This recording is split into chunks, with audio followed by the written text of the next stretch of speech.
Lechon.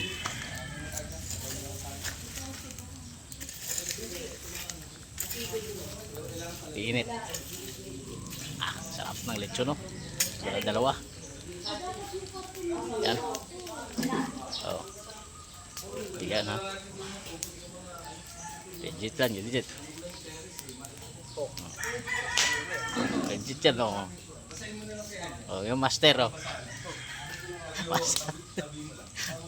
Pag may kailangan, pag gusto niyo magpalechon, sabihin niyo lang.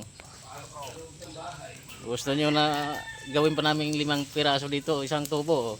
Kaya pa. Sa ngayon, 2 lang muna. Oh. Yan yung panibagong ano, bungad ng New Year 26. Kaya magpalitsyon na tayo.